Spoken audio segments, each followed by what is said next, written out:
చెప్తున్నది ఏందయ్యా అంటే తెలంగాణలో వీళ్ళందరూ కాంట్రాక్ట్లు తీసుకున్నారు. ఎవరు? నేను చెప్పిన జైవీర్ రెడ్డి, అదేవిధంగా నిరంజన్ కుమార్ జైన్, ఈ రమేష్ జైన్, వీళ్ళంతా అదృశ్య శక్తులు. వీళ్ళందరూ కూడా ఈ ప్రభుత్వంలో ఉండే పెద్దలకు గన్నీ బ్యాగులలో నోట్ల కట్టలు అప్పజెప్పే వ్యక్తులు. అందుకొరకే వీళ్ళకి ఇంత కోపం వస్తున్నది ఇవన్నీ చెప్తుంటే. వీళ్ళు ఇంతవరకు అసలు స్టార్టే కాలే. వీళ్ళు ఇప్పుడు ఏం చేస్తున్నారు? ఇక చూడు, మాకు పర్చేజ్ ఆర్డర్స్ వచ్చినాయి, మా దగ్గర ఆర్డర్స్ ఉన్నాయి, గవర్నమెంట్ ఆర్డర్లు ఇచ్చింది, ఇప్పుడు డబ్బులు తీసుకురండి, మీకు సబ్ కాంట్రాక్ట్ ఇస్తాం, ఇగో మాకు కమిషన్ ఇవ్వండి, మేము పైన కమిషన్ ఇచ్చేది ఉన్నది, ఇప్పుడు మీకు సబ్ కాంట్రాక్ట్ ఇస్తామని చెప్పి మొత్తం రోడ్డు మీద పట్టుకొని తిరుగుతూ ఉన్నారు. చివరికి ఇందులో నష్టపోయింది ఎవరు? తెలంగాణ బిడ్డలు, తెలంగాణ విద్యార్థులు, తెలంగాణ పారిశ్రామికవేత్తలు.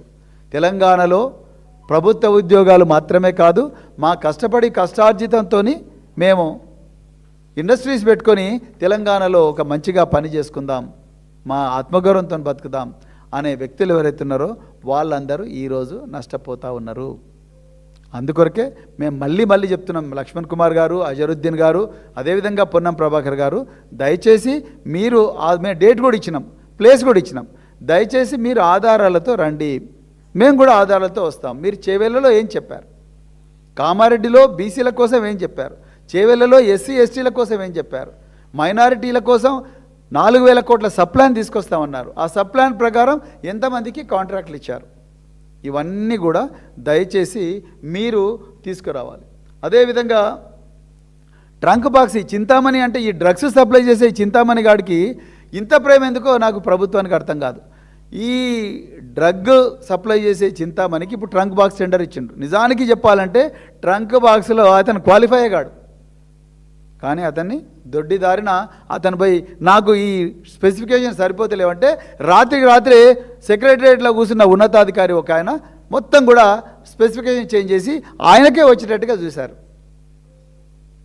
నేను అధికారులందరికీ మళ్ళొకసారి చేతులు జోడించి నమస్కరించి వినమ్రంగా చెప్తున్నా, నేను మీ జీవితాలను నాశనం చేసుకోకండి.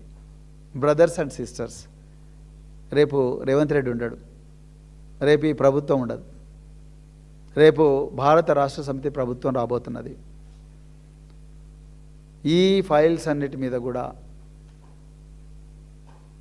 డెఫినెట్గా పరిశోధన జరుగుతుంది. మీరు ఏ విధంగా జీవోలు తీసుకొచ్చారు, ఏ విధంగా టెక్నికల్ కమిటీలు పెట్టారు, ఏ విధంగా టెస్కో ఒక ప్రైవేట్ కార్పొరేషన్కు చేనేత కార్మికుల నోట్ల మట్టి కొట్టి ఒక ప్రైవేట్ కార్పొరేషన్కు ఏ విధంగా ఇచ్చింది, ఏ విధంగా మీరు చేసిన పనుల వల్ల, మీ అలసత్వం వల్ల తెలంగాణ బిడ్డలందరూ కూడా చివరికి హైకోర్టుకు ఏ విధంగా పోయారు. మీరు సంక్షేమ శాఖ మంత్రులకు ఫైల్ సర్క్యులేట్ చేయకుండా డైరెక్ట్ గౌరవ ముఖ్యమంత్రికి ఏ విధంగా తీసుకొని పోయారు. అదేవిధంగా ఈ జైవీర్ రెడ్డి అనేటోడు ఎవడు, అదేవిధంగా నిరంజన్ జైన్ అంటోడు ఎవడు, ఈ డ్రగ్ రాకెట్ ఏంది, ఈ ట్రంక్ బాక్సులలో డ్రగ్ పంపించే కుట్ర ఏమైనా జరుగుతున్నదా? గంజాయి ఇప్పటికే పెచ్చరిల్లిపోతున్నది ఈ కాంగ్రెస్ పాలనలో అన్న ఈ పరిస్థితిలో మళ్ళీ డ్రగ్స్ సప్లై చేసిన వాడికి ట్రంక్ బాక్సుల కాంట్రాక్ట్ ఇవ్వడం అంటే మాకు చాలా భయం వేస్తున్నది, నిజంగా చాలా భయం వేస్తున్నది. ఒకప్పుడు అదానీ నడిపిస్తున్న పోర్ట్లో 20,000 కోట్ల రూపాయల విలువైన హెరాయిన్ దొరికిందని ఆ మధ్య న్యూస్ వచ్చింది, అదానీ కంట్రోల్ ఉండే పోర్ట్లో. అలాంటి ఏదైనా జరగబోతుందా తెలంగాణలో? సివి ఆనంద్ గారి స్టేట్మెంట్ చూస్తే అలాంటిది నిజం అనిపిస్తాను. 30 సార్లు నాకు హెరాయిన్ కావాలని 1000 కోట్ల సామ్రాజ్యానికి అధిపతి అయిన నిరంజన్ కుమార్ జైన్ ఫోన్ చేసిండంటే, రేపు ఇదే 1000 కోట్ల సామ్రాజ్యానికి అధిపతి అయిన నిరంజన్ కుమార్ జైన్ ట్రంక్ బాక్సుల కాంట్రాక్ట్ తీసుకొని ఆ ట్రంక్ బాక్సుల ద్వారా వచ్చిన డబ్బులు ఆ ట్రంక్ బాక్సుల ద్వారా డ్రగ్స్ సప్లై చేయరని గ్యారంటీ ఇవ్వగలరా రేవంత్ రెడ్డి గారు? మీరు వీటన్నిటి మీద కూడా మీరు దయచేసి తెలంగాణ పిల్లలకు ఆన్సర్ చెప్పాలి.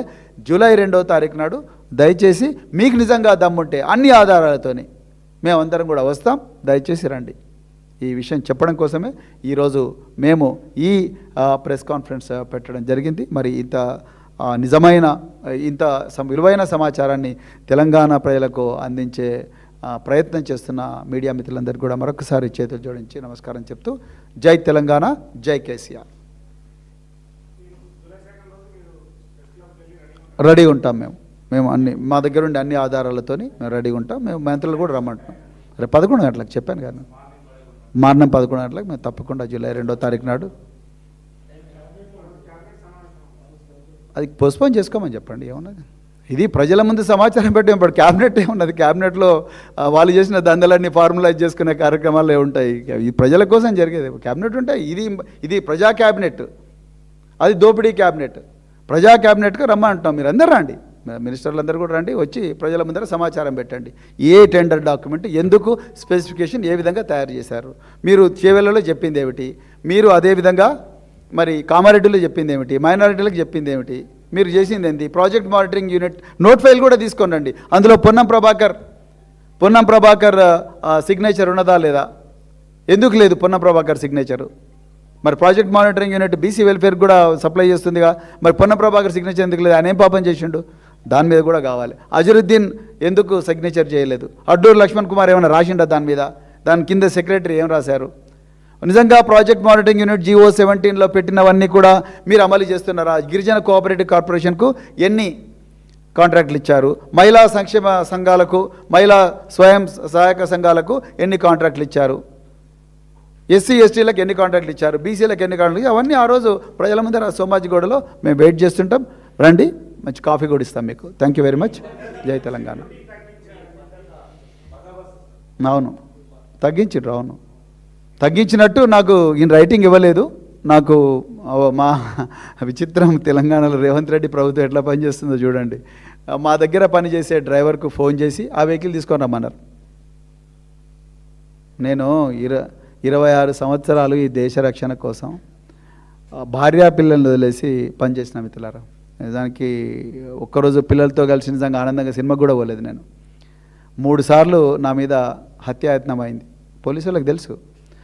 నాకు వాళ్ళే రాతపూర్వకంగా నాకు ఇచ్చారు. నా దగ్గర ఆ మెమోస్ అన్నీ ఉన్నాయి.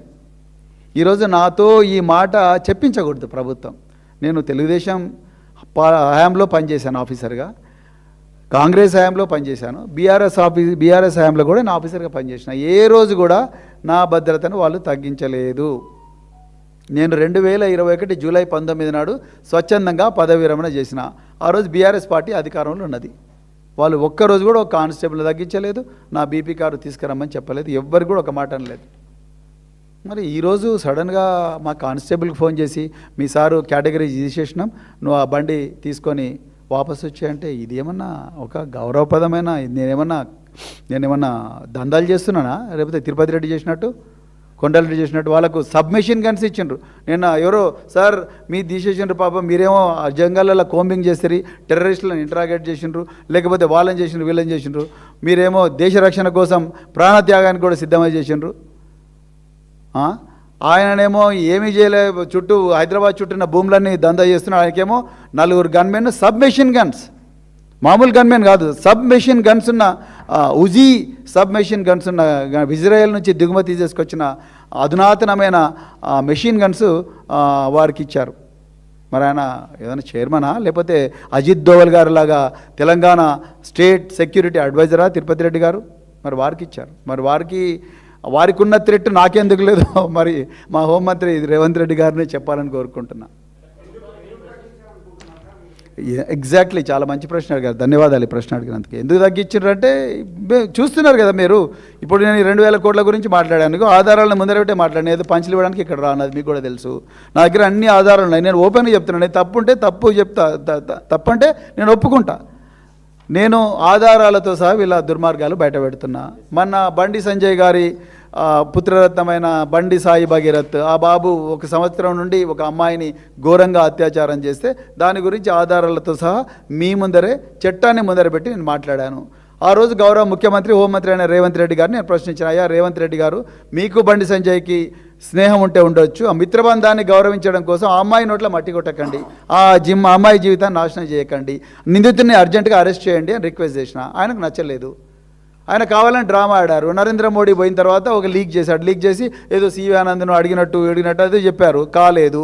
చివరికి బహిరంగంగానే బండి సంజయ్ గారిని ముఖ్యమంత్రి గారు అడుక్కుంటున్నారు.